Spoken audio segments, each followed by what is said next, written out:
मित्रों, कल जब ये निर्णय हुआ, कुछ लोग बुखलाए गए हैं।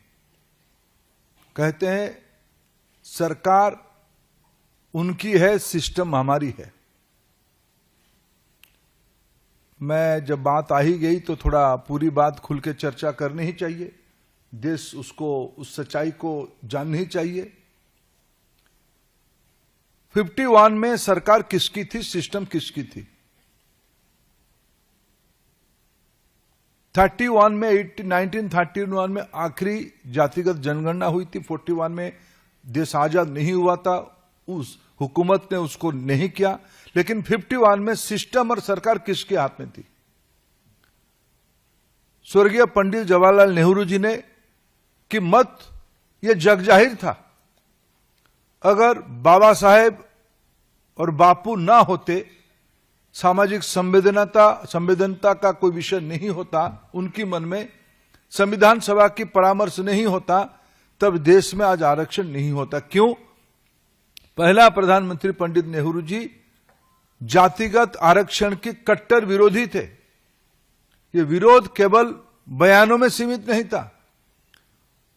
उन्होंने उन दिनों में राज्यों के मुख्यमंत्री को पत्र लिख के कहा था, गुणवत्ता घट जाएगी अगर जाति आधारित अवसर मिलेगा।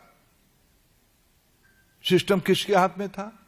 काका कालेलकर कमेटी की रिपोर्ट को लंबे समय तक या बिल्कुल सामने नहीं ले आने का निर्णय किसने किया था? तब भी जो फास्ट फैमिली आज घमंड से भरा हुआ अहंकार की बात कहता है, उन्हीं के हाथ में सिस्टम था। उनकी दादी, तब की प्रधानमंत्री स्वर्गीय इंदिरा गांधी जी के हाथ में कमान थी।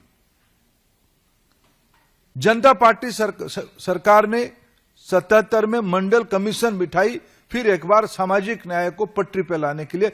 तब भी जनसंघ भारतीय जनता पार्टी के पूर्व रूप की हिस्सेदारी जनता पार्टी में था। हमारे नेता अटल बिहारी वाजपेयी जी, श्री लालकृष्ण आडवाणी जी तब भी उस सरकार के हिस्सा थे।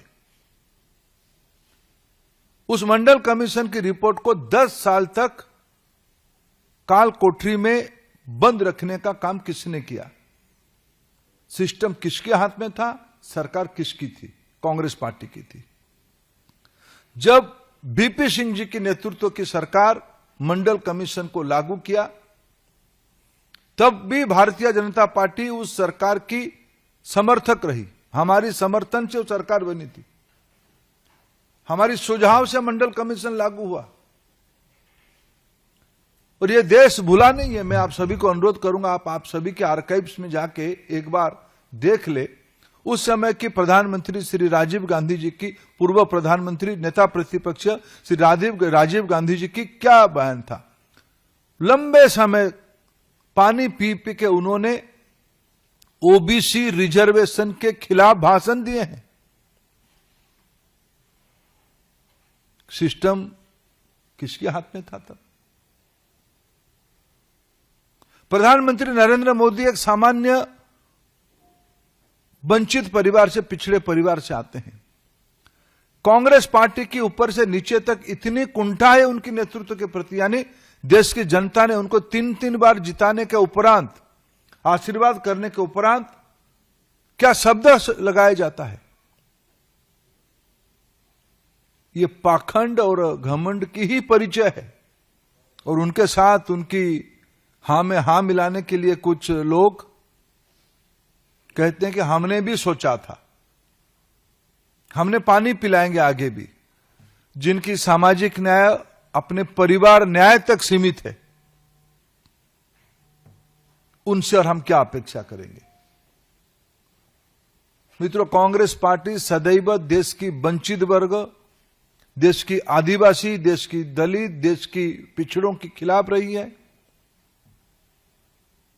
इसीलिए उनकी खोखलापन आज ध्यान में आ रही।